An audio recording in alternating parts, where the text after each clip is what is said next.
আমরা most of the time আসলে কার সাথে কথা বলি? একটু চিন্তা করে দেখেন তো যে আমরা মেক্সিমাম টাইম কিন্তু নিজের সাথেই কথা বলি। নিজের ইনার ভয়েসের সাথেই কথা বলি। আর আমাদের এই ইনার ভয়েস আমাদের সাথে সারাক্ষণই কথা বলতে থাকে।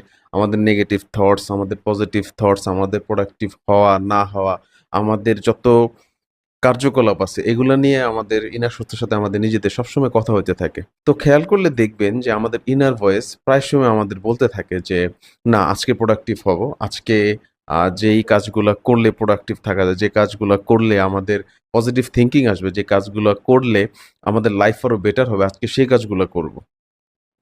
তো সামহাউ আমরাও সেটা মেনে নেই যে ঠিক আছে আজকে সবকিছু বাদ দিয়ে আজকে ভালো কাজগুলা করব, প্রোডাক্টিভ যে কাজগুলো আছে ওই কাজগুলো আমরা করব। কিন্তু না, একটু পরে দেখা গেল কি আমরা ফোন হাতে নিলাম, স্মার্টফোন ইউজ করা শুরু করলাম, ফেসবুক ইউজ করা শুরু করলাম, ইউটিউব দেখা শুরু করলাম, নেটফ্লিক্স দেখা শুরু করলাম। আল্টিমেটলি আমাদের ওই দিনটা নষ্ট হয়ে যায় আর ওই দিন প্রোডাক্টিভ হওয়া যায় না বা প্রোডাক্টিভ কিছু করা হয়ে ওঠে না। কখন যে সেই দিনটা আমরা ওয়েস্ট করে ফেলি নিজের অজান্তে আমরা বুঝতেই পারি না।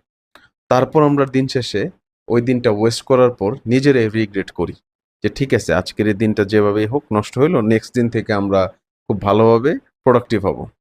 কিন্তু নেক্সট ডেতেও আমরা সেম কাজগুলোই করি।